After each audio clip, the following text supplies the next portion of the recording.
पिता ने अपने दो बेटों को बुलाया और कहा, बेटा, तुम्हारी बहन की शादी है तो तुम लोग क्या कर सकते हो।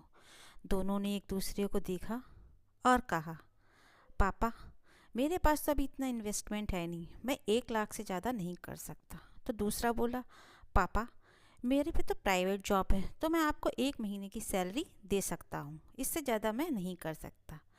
पापा ने दोनों से कहा, ठीक है, जाओ, तुमने बता दिया। पापा ने अपनी बेटी की शादी खूब धूमधाम से करी, किसी से कुछ नहीं कहा।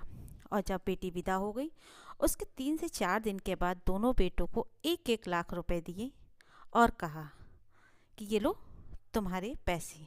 बेटों ने बड़े आश्चर्य से कहा कि पापा, ये कैसे पैसे हैं। तो उन्होंने कहा, ये तुम लोगों के लिए मैंने 1-1 लाख रुपए इसलिए दिए हैं क्योंकि मैंने ये घर बेच के अपनी बेटी की शादी करी है। दोनों लोग शॉक्ड, कहने लगे, पापा ये क्या करा। बोले, मैं क्या करता, तुम लोगों ने कोई करा नहीं और मेरे पास कोई इन्वेस्ट था नहीं, इसलिए मैंने ये घर बेच दिया और अपनी बेटी की धूमधाम से शादी करी। इसमें 1-1 लाख रुपए हैं, तुम लोगों को 2 से 3 महीने आराम से अपना किराया दे सकते हो। उसके पापा ने कहा कि बेटा, हमेशा माँ बाप सोचते हैं कि बच्चे उनके बुढ़ापे का सहारा बनेंगे, लेकिन तुम लोगों ने तो एक पल में ही मुझे बेसहारा कर दिया था।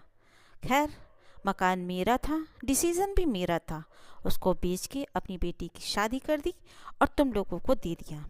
बाकी तुम लोग इस काबिल हो, अपने पैरों पे खड़े हो कि तुम लोग अपना गुजारा खुद कर सकते हो।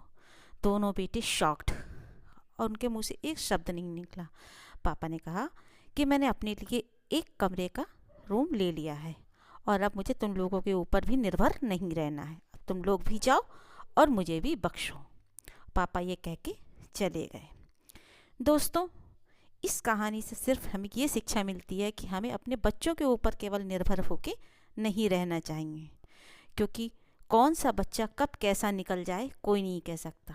माँ बाप अपने बच्चों को सब कुछ, सारी सुविधाएं देती हैं, हर कष्ट सह के, लेकिन बच्चे एक पल में मना कर देते हैं कि मैं ऐसा नहीं करूँगा। तो आप जीते जी अपने हाथ पैर ना कटवाएं, अपने पास अपनी प्रॉपर्टी हमेशा रखें। जय राम, राधे राधे।